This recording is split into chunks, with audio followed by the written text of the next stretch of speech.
करता हूँ। और जिस तरह से आप देख रहे हैं, दोषारोप का एक प्रथा अभी चालू हो गया है इलेक्शन को लेकर, और हम लोग आज वोट करने आए हैं, लोगों का समर्थन लेके वोट जीतने आए हैं, दीदी को तीसरी बार के लिए मुख्यमंत्री बनाने आए हैं। उसके पीछे दीदी का 10 साल का काम है, जिसको हम लोग दिखाकर लोगों का समर्थन मांग रहे हैं। आज आप लोग देखे होंगे, द्वारे सरकार में दीदी का 10 साल का रिपोर्ट कार्ड हम लोग घर घर पहुंचाए। 10 साल दीदी ने पश्चिम बंगाल की जनता के लिए क्या क्या किया, वो सब व्याख्या उसमें। पर आज जो बड़ी बड़ी बातें यहाँ पर सांसद और विधायक बोल रहे हैं, तो चलिए 2 साल तो विधायक को मौका मिला, और अर्जुन सिंह जी तो 20 साल से थे, उनके बाद को थोड़ा अलग भी अगर कर दिया जाए तो 2 साल में यहाँ के विधायक क्या क्या किए उसका एक रिपोर्ट कार्ड वो दिखा दे तो हम लोग मान सकते हैं कि हाँ चलो आपने क्या क्या किया। 2 साल आपको वक्त मिला, 2 साल में आपने कोई ऐसा काम नहीं किया जिसको दिखाकर आप पब्लिक का समर्थन मांग सकें। और यही वजह है कि कहीं ना कहीं आप धर्म का कार्ड खेल रहे हैं, भाई भाई में विभेद कराना चाह रहे हैं, काकीनाड़ा भाटपाड़ा विधानसभा का माहौल खराब करने का कोशिश कर रहे हैं। हम बात धर्म की नहीं करते, हम बात करना है तो विकास के मुद्दे पे बात करो, बात करना है तो बेरोजगारी के मुद्दे पे बात करो, बात करना है तो अर्थव्यवस्था के ऊपर बात करो। पर आज ये सभी मुद्दाओं को भूलकर ये धर्म के पीछे लगे हुए हैं, तो ऐसे लोग हमारे गणतंत्र के लिए बहुत बड़ा खतरा है। तो जनगण से हम लोग यही अपील करते हैं कि आगामी दिन भाटपाड़ा में शांति बनाए रखने के लिए, और ये लोग जो दंगाई हैं, कि दंगाई को भाटपाड़ा से दूर रखने के लिए सोच विचार कर जीतू साहब को आप लोग भारी वोटों से निर्वाचित करें। आज आपका 2 साल विधायक रह चुके हैं, आज मंच में आप उठते हैं, आप बोलते हैं मैं तो कुंभकर्ण हूँ, मैं कुंभकर्ण का तरह सोता हूँ। आज विधायक खुद बोल रहे हैं, ये आरोप हम लोग नहीं लगा रहे हैं। हम लोग तो आरोप लगाए थे कि अगला क्वारंटाइन हो गए थे, लॉकडाउन में कहीं नजर नहीं आए। जब लोगों को समस्या भाटपाड़ा में हुआ, कभी पवन सिंह एज ए विधायक लोग के साथ खड़ा नहीं हुए, पर उन्होंने खुद प्रमाण कर दिया अपने वक्तव्य में कि मैं कुंभकर्ण का तरह सोता हूँ, रात को अगर मुझे कोई फोन करे तो मैं फोन नहीं उठाता। तो आप कुंभकर्ण की तरह सोते हैं, तो क्या आप भाटपाड़ा विधानसभा के लोगों को भी सुला देना चाहते हैं? तो खैर, जनता है, पब्लिक सब जानती है, सोच समझ के इसका विचार करेगी। और आने वाले दिन में हम लोग चाहेंगे एक कर्मठ नेता जो हम लोग के बीच का हो, वो आगे बढ़े। इसीलिए हम लोग जनता से अपील करते हैं कि जीतू साहब के समर्थन में दोनों हाथ खोलकर वोट दे, ताकि जीतू साहब यहाँ से निर्वाचित हो और तीसरी बार के लिए मुख्यमंत्री ममता बनर्जी बने, ताकि जो विकास का रथ चल रहा है पश्चिम बंगाल में वो कहीं न जाकर थमे।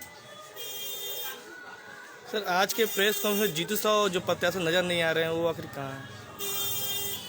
तृणमूल कांग्रेस पार्टी की ओर से प्रेस कॉन्फ्रेंस किया गया है अपने प्रत्याशी के समर्थन में, इसलिए हम लोग यहाँ उपस्थित हैं। आप देख रहे हैं यहाँ उपस्थित हैं हमारे मीडिया अध्यक्ष गुप्ता जी, हमारे जिला के उपाध्यक्ष युवा तृणमूल कांग्रेस के गोपाल राउत जी, मैं प्रियांशु पांडे सदस्य तृणमूल कांग्रेस में उपस्थित हूँ। आज जो मूल विषय है वो विषय है कि मैं आप सभी के माध्यम से, जनता के माध्यम से, माइक के माध्यम से प्रत्येक समय एक विषय को रख रहा था कि आज जो जय श्री राम का नारा लेकर के लोगों के बीच आए हैं, जो जय श्री राम का उद्घोष लगा रहे हैं, वो कल तक जय श्री राम बोलने वाले लोगों को जेल भिजवाते थे, मारते थे, और आज जय श्री राम का नारा लगा रहे हैं। इसका अर्थात मतलब है कि जीवन के अंत में वो जय श्री राम और विष्णु को अपनाए। जीवन के अंत में विष्णु को कौन जो है अपनाए थे, जीवन के अंत में श्री राम का जो है गुंजन कौन लगाए थे, वो थे लंकापति रावण। मैं सदैव बोलता था तो लंकापति रावण का भी अंत हुआ था, इनका भी अंत होगा। आज जो मैं बात निरंतर बोलते आ रहा था, उस बात का पुष्टि लंकापति रावण के रूप में जो है यहाँ के सांसद, उनके ही परिवार के लोगों ने पुष्टि कर दिया कि मैं कुंभकर्ण हूँ, क्योंकि रावण के ही परिवार में कुंभकर्ण था और यहाँ भी रावण के परिवार में ही कुंभकर्ण निकले हैं। ये प्रामाणिकता जो है सिद्ध कर रहे हैं वो लोग स्वयं, इस सच में वो लोग रावण हैं। जिस प्रकार रावण के घर में कुंभकर्ण था और आज जय श्री राम का उद्घोष लगाने वाले वो रावण, यहाँ के सांसद जो हैं वो उनके ही घर में आज कुंभकर्ण है। उनके लड़के स्वयं बोलते हैं कि मैं कुंभकर्ण की तरह सोता हूँ, रात को 2 बजे फोन नहीं उठाता हूँ, ये मुझसे नहीं होने वाला है। चलिए, बहुत अच्छी बात है, आप कुंभकर्ण हैं तो भाटपाड़ा की जनता भी आपको कुंभकर्ण की तरह सुलाने के लिए तैयार है। ऐसा सुलाएगी कि आप आराम करेंगे, आराम से रहेंगे, क्योंकि आप जनता के हित के लिए आप कुछ भी कार्य नहीं कर सकते हैं। यहाँ की जनता जान चुकी है, क्योंकि ये चुनाव 2 वर्ष का आपके विधायक काल पूर्ण होने के बाद चुनाव हो रहा था। इन 2 वर्षों में आपने क्या किया, इसका आपने कोई रिपोर्ट कार्ड नहीं दिया।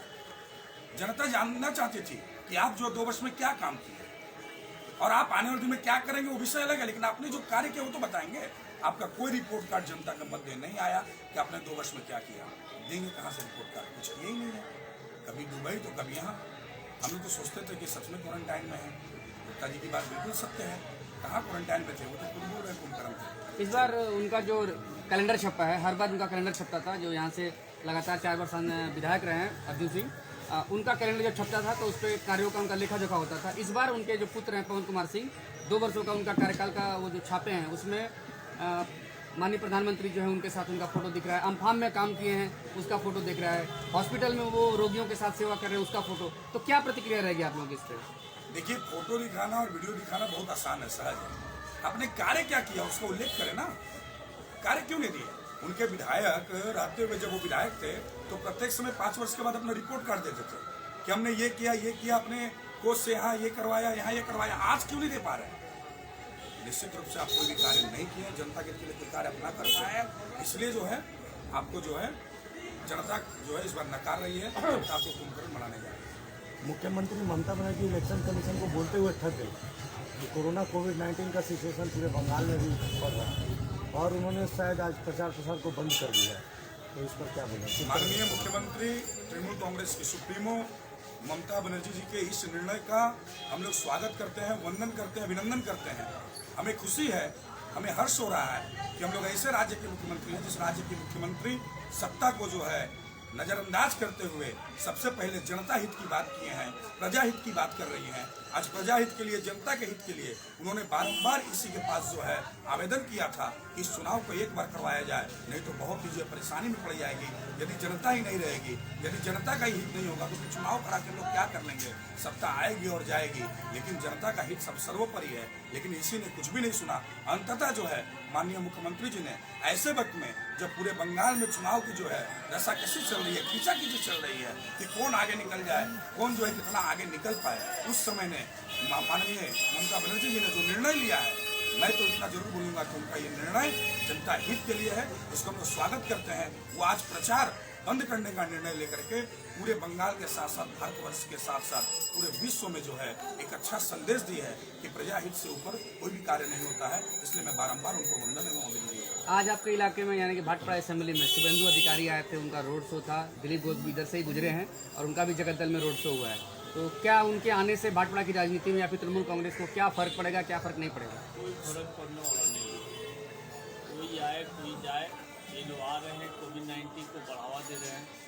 हम लोग देख रहे हैं कि हम लोग आज रोड शो था, लेकिन हम लोग अपना रोड शो कैंसिल कर दिए। कोविड-19 को देखते हुए आज हम लोग अपना रोड शो कैंसिल करते हैं। इसलिए कोविड-19 को रोड शो कैंसिल किए थे कि हम लोग चाहते हैं कि जितना लोगों की दूरी बढ़े रहे तो बेटर हो, क्योंकि कोविड-19 हम लोग भी रोड शो कर सकते हैं, लेकिन हम लोग का परमिशन था रोड शो का, लेकिन हम लोग जानबूझकर आज का रोड शो परमिशन कैंसिल कर दिए। इसलिए कैंसिल किए कि कोविड-19 को देखते हुए हम लोग, कल भी आप देखे होंगे कि हम लोग ज़्यादा संख्या में लोगों को इन्वॉल्व नहीं किए, इसलिए कि ज़्यादा से ज़्यादा लोग जहाँ भीड़ होगा वहाँ कोविड-19 बढ़ेगा। कल यानी अभिषेक बनर्जी की सभा में अभिषेक बनर्जी की भाटपाड़ा सभा में हम लोग चारों तरफ बोले नहीं थे। भाटपाड़ा हम लोग पूरा भाटपाड़ा विधानसभा को बोले नहीं थे, जानबूझकर नहीं बोले थे।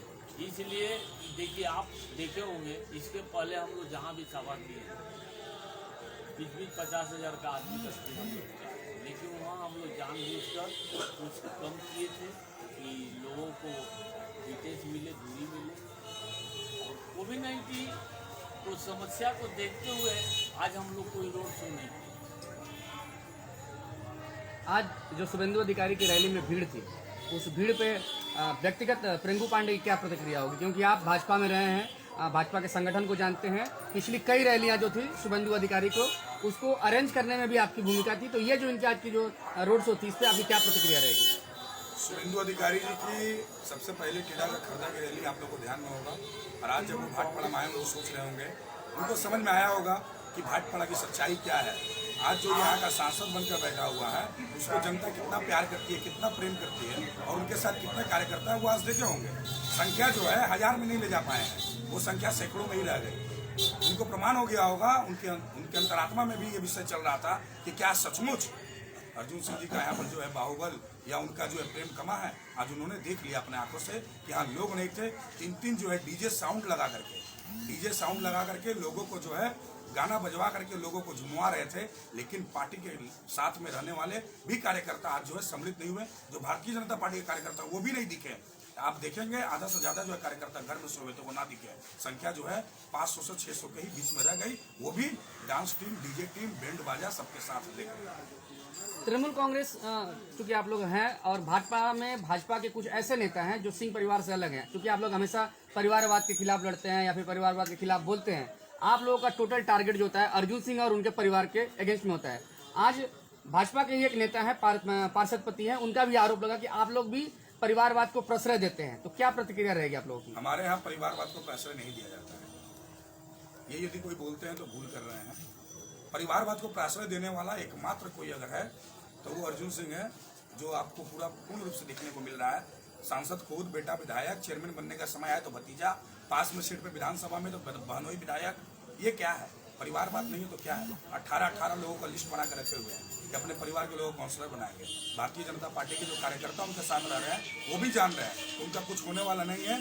इसलिए वो लोग परिवारवाद, वंशवाद का जो विरोध में ही अंतरात्मा से जो है घर में बैठे हुए हैं और कार्य भी नहीं कर रहे हैं। ये प्रामाणिकता आपको आज के रैली के जो है झलकियां में देखने को मिल जाएगी कि भारतीय जनता पार्टी कार्यकर्ता कहाँ थे। और हमारी लड़ाई परिवारवाद, वंशवाद के साथ साथ दुर्नीति करने वाले, कुशासन करने वाले ऐसे परिवार के साथ है जिन्होंने सदैव एक सेल्फिश जाइंट की तरह, स्वार्थी राक्षस की तरह भाटपाड़ा को बर्बाद किया, भाटपाड़ा को खाया है। प्रत्येक जगह पे यदि देखा जाए तो उन्होंने जो है कुशासन को बढ़ाया है, वो दुराचारी शासक के रूप में उन्होंने कार्य किया है। और उनका परिवार का यही नीति रहा है, निजी स्वार्थ के लिए कार्य करते हैं, प्रजा हित के लिए कभी भी कार्य उनका नहीं होता है। प्रियंकू पांडे जब से तृणमूल कांग्रेस में आया है, प्रियंकू पांडे ने एक नया शब्द इजाद किया है यहाँ पे, सेल्फी जाइंट। इसके पहले भी लोहा चोर, बालू चोर, तमाम तरह के उपनाम भाटपाड़ा की राजनीति में दिए जाते थे। लेकिन ये जो सेल्फी जाइंट एक नई तरह का जो चलन चल रहा है भाटपाड़ा की राजनीति में, नाम देना, उपनाम देना, कितना सही मानते हैं आप लोग इस चीज को?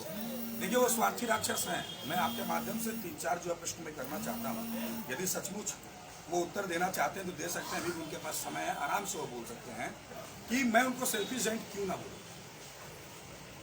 एक स्वार्थी राक्षस का कर्म होता है, जितना खाएंगे उतना भूख उनका बढ़ेगा और उतना वो खाते रहेंगे। क्या सचमुच वो भाटपाड़ा के किसी भी विषय पे उन्होंने अपने जो है स्वार्थ को या अपने भूख को छोड़ा है? वो अपने भूख को मिटाने के लिए सदैव जो खाते रहे हैं, उनका ये लक्षण लगातार चलता रहा है, इसलिए हम लोग सेल्फी जाइंट बोलते हैं। आज दूसरा जो मेरा प्रश्न है, जलाल बैंक यहाँ पे डूबा, आप उसमें जो है सब पूर्ण रूप से पावर में आप थे। आप जलाल बैंक के लोगों को पैसा दिलवाने के लिए क्या कोई प्रयास किए? ना कि उनके माध्यम से आपने मध्य में पैसा लेकर के उन लोगों को बचाया। आप क्या कार्य किए बताना होगा मुझे, मेरा प्रश्न है ये। आज मैं बोलता हूँ कि आज आप लोग जीतू साहू जी यहाँ पे प्रत्याशी हैं, यहाँ पे प्रत्याशी हैं जीतू साहू और पवन सिंह जी। लड़ाई है अर्जुन परिवारवाद के साथ में, हमारा यहाँ पे एक ही लड़ाई है, आजादी का, लोकतंत्र की आजादी का। हम लोग लोकतंत्र चाहते हैं या राजतंत्र चाहते हैं? लोकतंत्र की मर्यादा को रखते हुए जितेंद्र साहू, जीतू साहू जी 2016 में चुनाव लड़े थे। 2016 में चुनाव लड़ते हुए 2016 में लोकतंत्र के इतने बड़े उत्सव में उन्होंने भाग लिया था और भाग लेने के बाद मिथ्या मामला देकर के अपने जेल दिया था। जेल से आने के बाद भी जितेंद्र साहू जी कहीं भी लोकतंत्र की मर्यादा का हनन नहीं किया। सदैव लोकतंत्र को बचाते हुए लोकतंत्र के अनुसार उन्होंने राजनीतिक लड़ाई लड़ने का प्रयास किया। और आज 2021 में लोकतंत्र के अनुसार वो चुनाव लड़ने के लिए आपके समक्ष खड़े हुए। आज लड़ाई लोकतंत्र को बचाने की है, इसलिए जीतू साहू जी आज लोकतांत्रिक अधिकार का अपना जो है प्रयोग करते हुए चुनाव लड़ रहे हैं और दूसरे कभी लड़ाई में नहीं गए। तो मैं बोलता हूँ मेरी जो लड़ाई है वो अर्जुन परिवारवाद, वंशवाद के साथ साथ लोकतंत्र को बचाने की लड़ाई है। यदि वो शेष नहीं होगा तो यहाँ लोकतंत्र आजाद नहीं होगा। लोकतंत्र को आजाद करना है और इस आजादी के लिए जो जनता तैयार है। जनता जो पूर्ण रूप से मन बना चुकी है कि अर्जुन बनाम जीतू की लड़ाई में जीतू को जो है जिताएंगे। और रहा उनके लड़के का बात, तो उनका लड़का तो अपने मुख से बोल रहा है सब कुछ पिताजी है, वो कुछ भी नहीं है। 2 वर्ष में उन्होंने कुछ भी नहीं किया। कुंभकर्ण है, कुंभकर्ण की तरह जो है हम लोग उनको जरूर सुनवाएंगे। तो आप लोगों के माध्यम से मेरा जो प्रश्न था, उनको सेल्फी जाइंट क्यों ना कहा जाए, वो अपना प्रश्न का उत्तर दे सकते हैं। उन्होंने एमएलए का रिपोर्ट कार्ड क्यों नहीं जमा किया? 2 वर्षों में आपने क्या किया वो जमा क्यों नहीं करवाए? वो जमा करवाए। अगर नहीं करवाए तो क्यों नहीं करवाए वो बताएं। जलाल बेंक जब डूबा तो वो क्यों जो है उसके लिए कोई भी प्रयास नहीं किए, किस तरह से जो है यहाँ की जनता को वो पैसा जो है मिले वो उन्होंने नहीं किया। और साथ ही साथ जो 25 बीघा का जमीन साहू समाज के द्वारा उनको हजारी साहब की संपत्ति मिली थी कि जिसमें शिक्षा का जो है बड़ा जो है संस्थान किया जाएगा, शिक्षा के लिए कार्य किया जाएगा, उस जमीन को उन्होंने कलकत्ता के मरवाड़ियों को 2 करोड़ में अपार्टमेंट बनाने के लिए क्यों बेचा? जवाब चाहिए, भाटपाड़ा की जनता जवाब चाह रही है। आप साहू समाज के लिए बहुत जो है कार्य करने के लिए आगे बढ़े थे, तो फिर वो जमीन को आपने क्यों अपार्टमेंट बनाने के नाम पर बेचा? हजारी साहू जी उनके पिता के भी विधायक बनाने में बड़ी भूमिका को अदा किए थे। वैसे लोगों के भी नाम के जमीन को, उनकी संपत्ति को उन्होंने शिक्षा के संस्थान में प्रयोग ना कर अपार्टमेंट बनाने के लिए क्यों बेचा? अगर उनके पास उत्तर है तो जरूर उत्तर दें। और आज जो वो प्रयास कर रहे हैं लगातार शहर में दंगा लगवाने का, वो क्यों कर रहे हैं? क्या इतना जो है उनको जो है वोट का जरूरत है? सबसे बड़ा वोट है। यदि सब कुछ आपके लिए वोट है तो आप बताइए कि हाँ आपके लिए सब कुछ वोट है। आज वोट पाने के लिए सब कुछ कर रहे हैं। आगे जो है गोपाल जी भी बोलेंगे दंगा वाले विषय पे आप लोगों के मध्य में कि सच्चाई क्या है दंगा का क्या सच्चाई है? देखिए 2019 में जो हिसाब से दंगा हुआ, दंगा को हम लोग देखते हुए, दंगा तो आपको देखे होंगे 100 नंबर साइकिल से लेकर भाटपाड़ा में बिल्डिंग के बीच में ही था।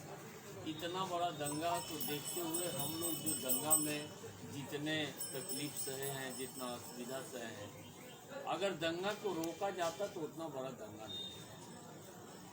दंगा को रोकने के लिए कोई प्रयास नहीं किया और हम लोग का यहाँ का हिंदू वोट जितना था, संसद जी को सारे हिंदू वोट लोग आगे आकर दिए, लेकिन दंगा को रोका जाता तो 5 आदमी मारा नहीं जाता।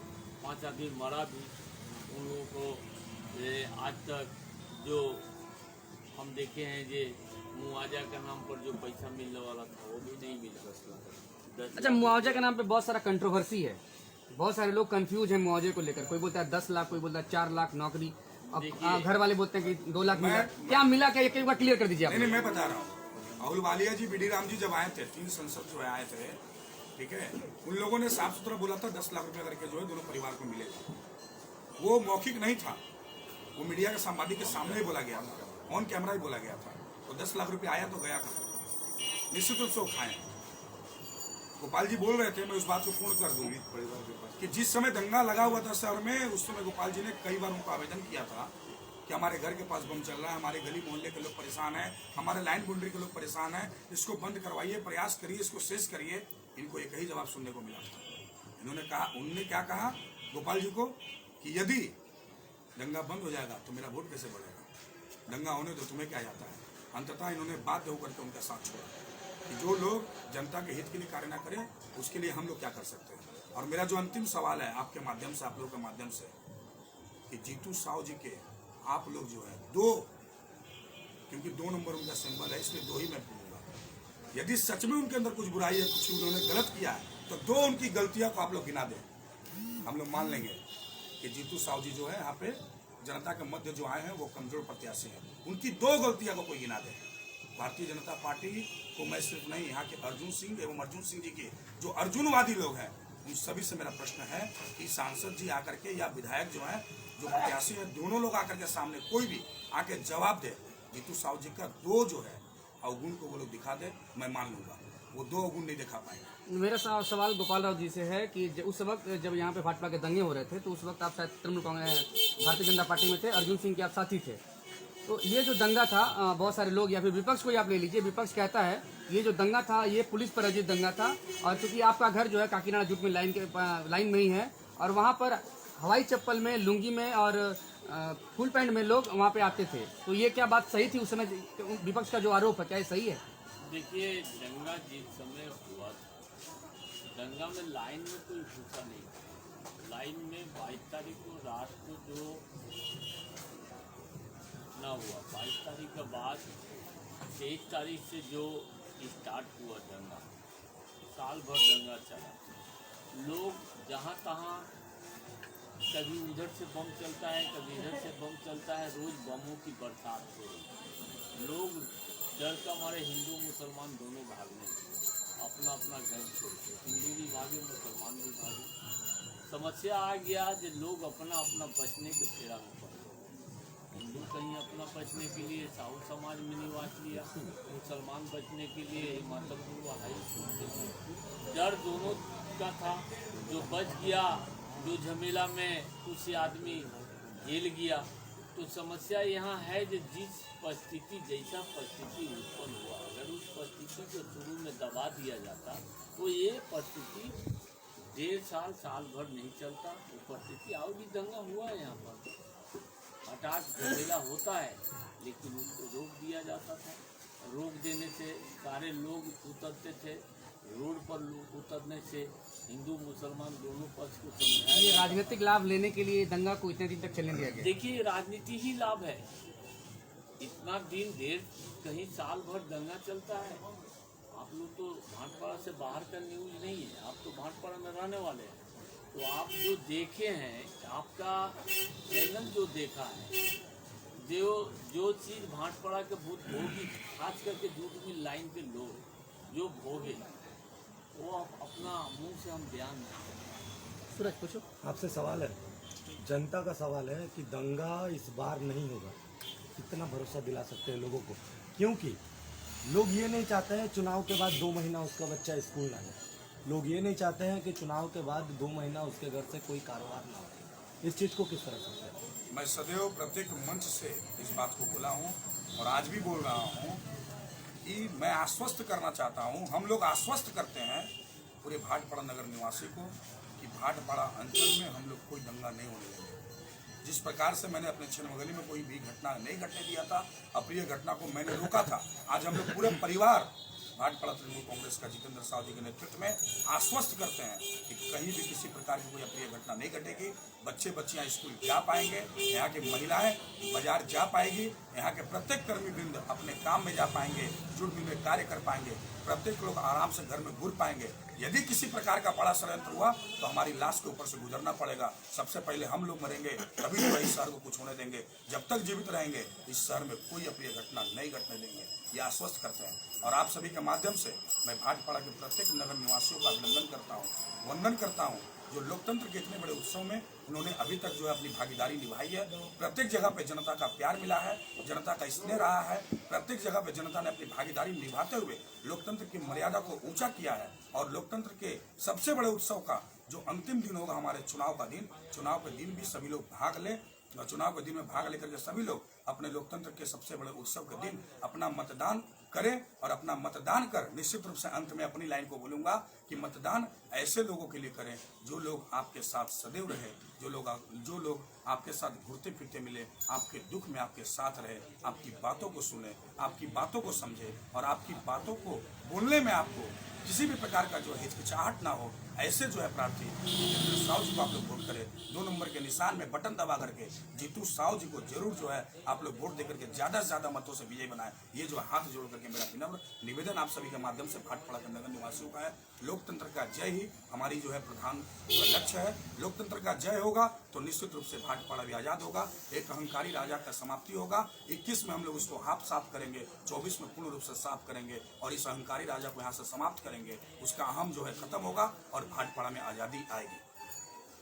और जो डबल इंजन का सरकार का जो ये लोग प्रचार कर रहे हैं, पवन सिंह जहाँ भी वक्तव्य देते हैं बोलते हैं कि डबल इंजन का सरकार चाहिए, हम 2 साल से हम काम नहीं कर सके। तो भैया मैं आप लोग के माध्यम से एक चीज़ बता देना चाहता हूँ कि विधायक बीजेपी का और सांसद भी बीजेपी का, तो डबल इंजन का तो सरकार उनका बन ही गया। क्या अर्जुन सिंह जैसे धाकड़ नेता का जब जो मोदी जी और अमित शाह के पास बार बार जा रहे हैं तो बैरकपुर लोकसभा के लिए क्या 100 करोड़ रुपया ला नहीं सकते थे?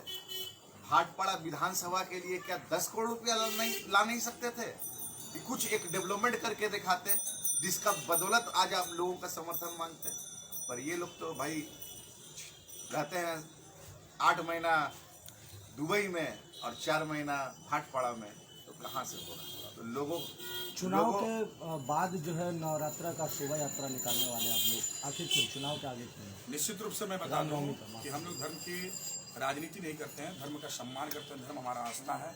मर्यादा पुरुषोत्तम श्री राम जी का जन्म उत्सव जो है इस बार 21 तारीख को है, 22 को चुनाव है। देखिए दुर्भाग्य कैसा है, भूलना नहीं चाहिए, फिर भी बोलता हूँ, जब से ये लोग सांसद और विधायक बने हैं तब से रामनवमी का शोभा शोभा यात्रा रामनवमी के दिन नहीं निकल रहा है। पिछले वर्ष रामनवमी का शोभा यात्रा रामनवमी के दिन नहीं निकला कोविड की वजह से, और इस बार रामनवमी का शोभा यात्रा नहीं निकल पा रहा है 21 को उस तिथि में रामनवमी के दिन, तो चुनाव के चलते ऐसा दुर्भाग्य हमारा भाजपा का हो गया कि लोग ऐसे सांसद विधायक बने कि रामनवमी की शोभा यात्रा रामनवमी के दिन भी नहीं हो पा रही है। किंतु आने वाले दिन में यहाँ रामनवमी का शोभा यात्रा होगा, रामनवमी के दिन होगा अगले वर्ष, ये भी आप लोग देखेंगे। इस वर्ष हम लोग रामनवमी की शोभा यात्रा निश्चित रूप से इलेक्शन कमीशन की यदि हम लोग अनुमति पाते हैं तो हम लोग रामनवमी की शोभा यात्रा हनुमान जयंती के पहले तक जरूर निकालेंगे। सूरज पूछो कुछ।